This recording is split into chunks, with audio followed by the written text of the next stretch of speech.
1849年的一个寒冷冬日，亨利、大卫、梭罗站在结冰的瓦尔登湖畔，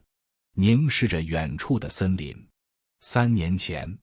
这位哈佛毕业生做了一个令当时社会震惊的决定，放弃传统职业道路，在湖边的树林里搭建一座简陋的小木屋，开始了为期2年零2个月的独居生活。他的父亲亨利·梭罗先生，一位普通的铅笔制造商，面对儿子这一叛逆的选择，既没有强行干涉，也没有断绝关系，而是选择了一种罕见的态度：尊重与放手。如果一个人不与众人同行，那是因为他听到了不同的鼓声，让他随着他所听到的音乐前进。无论节奏如何，远近如何，这是梭罗在《瓦尔登湖》中写下的名句，也是他父亲教育理念的生动写照。正是这种不寻常的放手，让梭罗得以在瓦尔登湖畔思考生命的本质，最终写下了影响几代人的经典著作，成为美国文学史上的重要人物，也成为了环保主义和公民不服从运动的先驱。梭罗的故事揭示了一个深刻的教育真谛：真正的智慧不在于控制，而在于放手。这种有意识的放手，或者用现代的话说，学会摆烂，恰恰是父母能给予孩子的最珍贵礼物。控制的幻象与放手的勇气，人类最大的幻觉之一，就是以为我们能够控制一切。父母常常陷入这种幻觉，认为只要足够努力，就能塑造出完美的孩子。李玫瑾教授一针见血地指出，中国父母常陷入的教育洁癖，试图用完美计划覆盖孩子所有犯错的可能性。这种近乎偏执的控制欲，不仅让养育变成了父母最大的压力源，更扼杀了孩子探索世界的天性。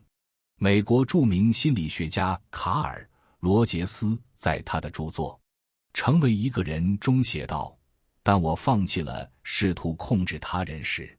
我才真正开始影响他们。这句话道出了教育的悖论：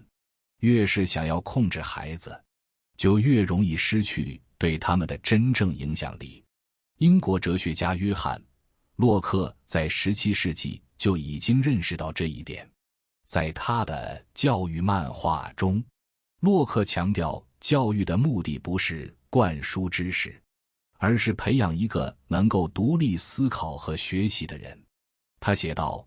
父母最大的责任不是为孩子积累财富，而是培养他们的美德和智慧。洛克自己就是一位家庭教师，他观察到那些过度干预孩子的父母往往适得其反，而那些给予孩子适当自由的家庭，孩子反而更加健康成长。法国启蒙思想家让·雅克·卢梭更是教育自由的坚定倡导者。在他的教育名著《艾米尔》中，卢梭提出了自然教育的理念，认为孩子应该在自然环境中自由成长，而不是被束缚在僵化的教条中。他写道，自然希望孩子在成为大人之前先做孩子。如果我们扰乱这一秩序，我们将只会培养出早熟的果实，既不丰满也不甜美，很快就会腐烂。这句话在300年后的今天依然振聋发聩。东西方教育的碰撞与反思，相比西方教育传统中对自由和个性的强调，东亚教育更注重纪律和服从。然而，这种差异并非源于文化基因，而是社会发展阶段和历史背景的产物。美国华裔作家蔡美儿在他的著作《虎妈战歌》中描述了他如何以严厉的方式培养2个女儿，引发了全球对东西方教育方式的激烈讨论。然而，随着女儿们长大，蔡美儿自己也开始反思这种控制型教育的局限性。在后来的访谈中，他承认，我的大女儿索菲亚告诉我，如果她有孩子，她不会像我那样教育他们。这让我思考了很多。日本教育家佐藤学提出了学习共同体的理念，强调教育不是单向灌输，而是师生共同探索的过程。他认为，教育的本质不是教师传授知识，而是创造一个环境，让学习者能够自主地构建知识。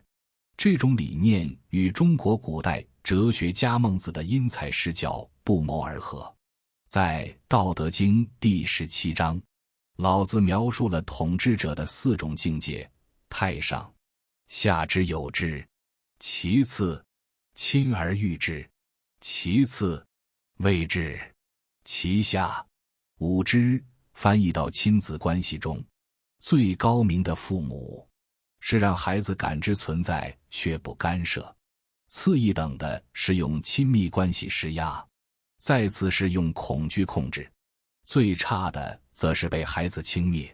这种古老的智慧与现代心理学的研究结果惊人的一致。放手不等于放任，智慧父母的平衡艺术。所谓父母的摆烂，并非放任不管，而是一种有智慧的退让和尊重。它意味着父母从无所不在的监工变成了有力的后盾，从指挥官变成了顾问，从评判者变成了见证者。德国教育家鲁道夫·施泰纳创立的华德福教育体系，强调培养孩子的创造力和内在动力，而非外部压力。他认为，我们的任务不是将我们的意志强加给孩子，而是让他们能够自由地表达自己的意志。这种教育理念在全球范围内获得了广泛认可，华德福学校遍布世界各地。美国心理学家哈伊姆·吉诺特有一句名言：孩子就像花园里的花朵，我们不能强迫他们生长，但可以提供适宜的环境。每个孩子都有自己的生长节奏和绽放方式，父母的任务不是拔苗助长，而是提供阳光、水分和养分，然后耐心等待。脱口秀演员付航分享过他父亲的教育观：永远不要听我的，因为你听我的只能成为我。你要大胆去做一些爸爸从来没做过的事，爸爸永远支持你。这种教育理念让人动容，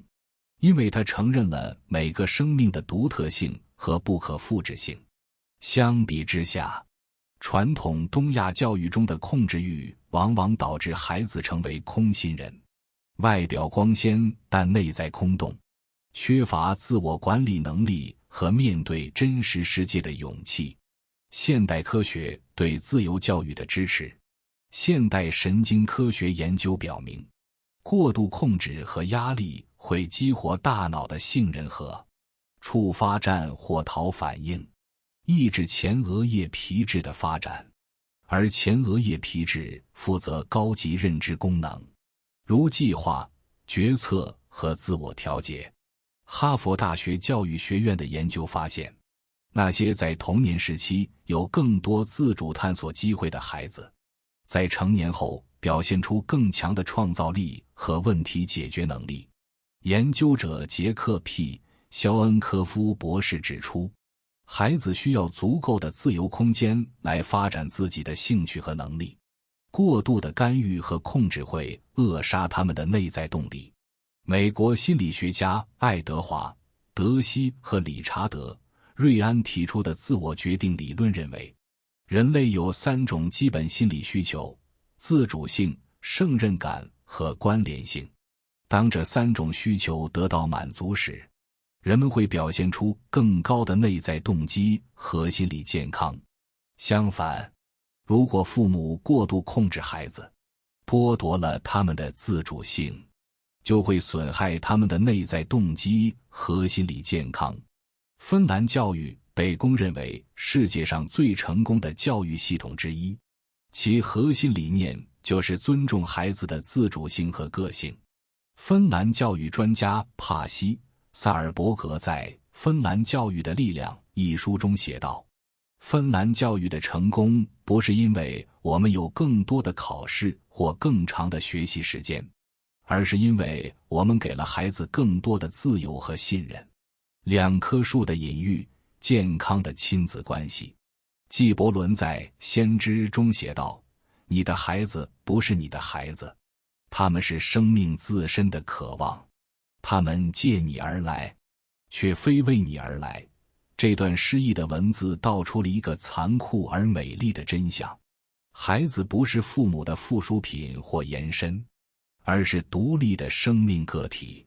拥有自己的命运和选择权。健康的亲子关系应该像两棵相邻的树，互不遮挡，根系在地下隐秘相连，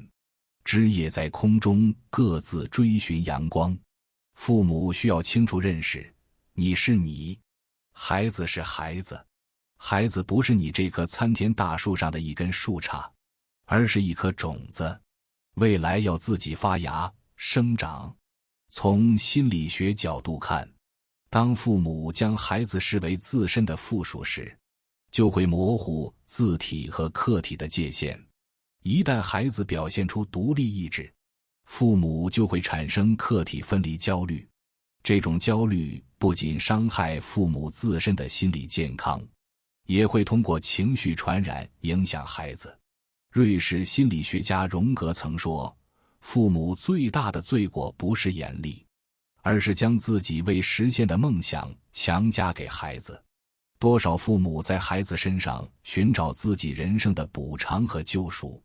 却不自知。美国作家拉尔夫·沃尔多·爱默生说过，你的行动声音如此之大，我听不见你在说什么。孩子学习的不是父母说了什么，而是父母做了什么。如果你希望孩子成为什么样的人，首先自己要成为那样的人。现实中的智慧父母。物理学家爱因斯坦的父亲赫尔曼·爱因斯坦是一位电气工程师，他给了年幼的爱因斯坦一个指南针，激发了他对磁场的好奇心，但从不强迫他学习特定的知识。爱因斯坦后来回忆道，我的父亲让我自己去发现答案，这比直接告诉我答案更有价值。作家 J.K. 罗琳在创作《哈利波特》系列时，是一位单亲妈妈，生活十分困难。然而，她从不在女儿面前抱怨生活的艰辛，而是通过自己的坚持和努力，向女儿展示了追求梦想的重要性。如今，她的女儿杰西卡已经成为一名医生。罗琳说，我最大的成就不是创作了哈利波特，而是培养了一个独立有爱心的女儿。苹果公司创始人史蒂夫·乔布斯的养父保罗·乔布斯是一名机械师，他在车库里为年幼的史蒂夫设立了一个工作台，鼓励他拆解和组装各种电子设备，但从不干涉他的探索过程。这种尊重和支持培养了乔布斯的创新精神和动手能力，为他日后的成就奠定了基础。中国著名演员孙俪和邓超夫妇在教育孩子方面也展现了智慧的放手。邓超曾在社交媒体上分享，他们从不强迫孩子学习特定的技能，而是尊重孩子的兴趣和选择。他说，我们不需要孩子成为什么，只希望他们快乐、健康的成长，成为自己想成为的人。所有的焦虑，不如放慢脚步，扪心自问，到底是为了孩子好，还是因为自己内心的恐惧？美国心理学家阿尔弗雷德·阿德勒在《理解人性》中指出，过度保护和过度控制的父母，实际上是在满足自己的需要，而非孩子的需要。父母的焦虑往往源于自己在社会竞争中感受到的失落和不安。却被错误地投射到了孩子身上。如何实践智慧的放手？以下是一些具体的建议：培养孩子的自主性，从小事开始，让孩子做自己的决定，如选择衣服、安排玩具等。随着年龄增长，逐渐扩大自主范围，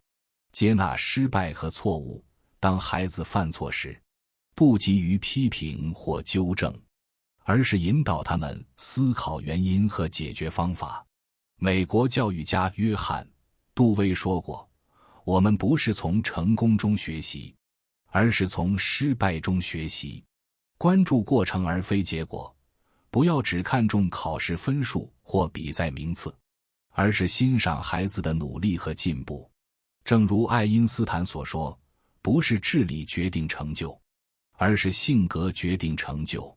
以身作则，如果你认为身体健康很重要，就不要只是强调坏习惯的危害，而是自己带领孩子一起锻炼身体。如果你认为学习重要，就把自己刷短视频的时间转为阅读。用行动影响孩子，创造安全的情感环境，让孩子知道，无论成功还是失败，他们都是被爱和接纳的。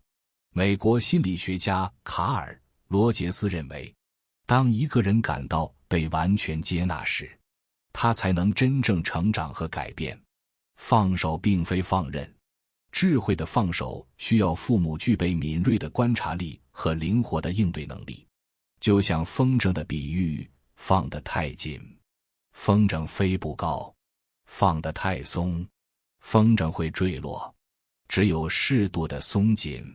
才能让风筝在天空中自由翱翔。美国教育家玛利亚·蒙台梭利创立的蒙台梭利教育法强调，帮助我，但不要干扰我。这句话精辟地概括了智慧父母的角色，既是支持者，又是观察者；既是引导者，又是学习者。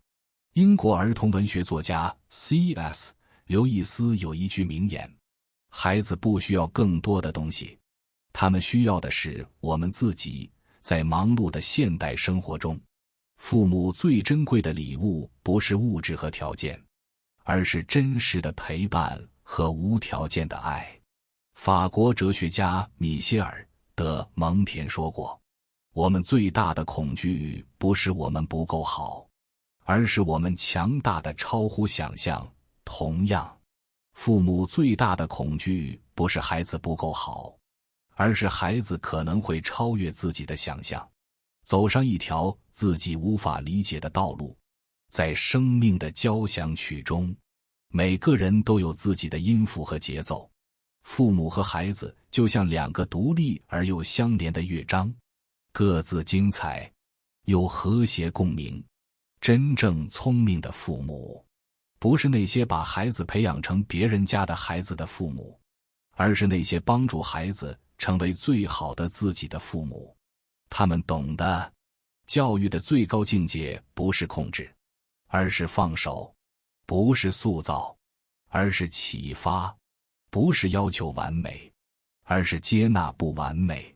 正如美国诗人罗伯特·弗罗斯特在《未选择的路》中所写，林中两条路分岔，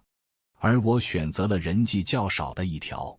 从此决定了我一生的道路。每个孩子都有权利选择自己的路，而父母的责任是给予他们选择的勇气和智慧。当我们学会放手，学会摆烂，我们就会发现，孩子像种子一样，自有生长的力量。我们需要做的，不是拔苗助长，而是提供肥沃的土壤；不是强行塑造，而是耐心等待；不是焦虑控制，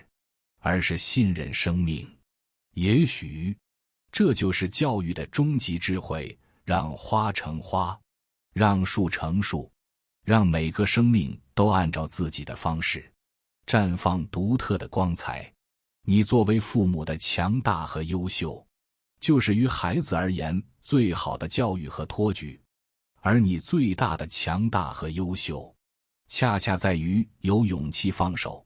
让孩子成为他自己。正如梭罗在瓦尔登湖畔所领悟的，真正的自由，不是无拘无束，而是在尊重自然规律的前提下，活出生命的本真。正如纪伯伦所言，孩子是生命自身的渴望，他们借我们而来，却终将走向属于他们自己的远方。